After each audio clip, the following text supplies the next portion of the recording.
এইমাত্র আমার কাছে ব্রেকিং নিউজ চলে এসেছে। দেখুন, এই বাংলাদেশের মৌলবীরা, এই জামাত শিবিরেরা তারা কি করছে দেখুন। তারা আমাদেরকে ইলিশ তো দিলই না, বরং তারা কিভাবে খপ খপ করে খাচ্ছে দেখুন। দেখুন, আপনাদেরকে আমি এই মুহূর্তে দেখাবো।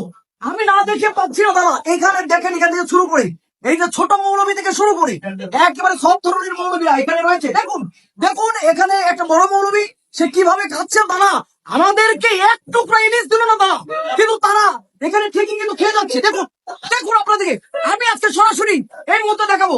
এরা মিন মিন মিন মিন মিন মিন মিন করে খাচ্ছে, আবার এদিকে দেখুন মিন মিন মিন মিন মিন করে মিন মিন মিন করে খাচ্ছে। দেখুন দেখুন না, দেখুন এটা কিভাবে, এটা কিভাবে নিবেন, কিভাবে নিবেন এটা, এটা আওয়ামী লীগ কিভাবে নিবে, এবং শেখ হাসিনা সে কিভাবে এটাকে তারা নিবে। দেখুন শেখ হাসিনাকে তাড়িয়ে তারা এখানে তারা ভুড়ি ভোজ করছে। দেখছেন দেখছেন, এই দেখেন এই দেখেন এই বড় মৌলবীটাকে দেখুন।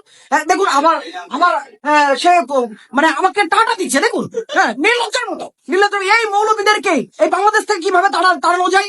আমরা খুব তাড়াতাড়ি মোদির সঙ্গে বসে বৈঠক করে আমরা কিভাবে এই বাঙালিদেরকে প্রতিহত করে যাই। আমার দৌড়টা মনে হচ্ছে একটু কম হয়ে যাচ্ছে না, আসলে জায়গা কম তো দৌড়াতে পারতেছি না।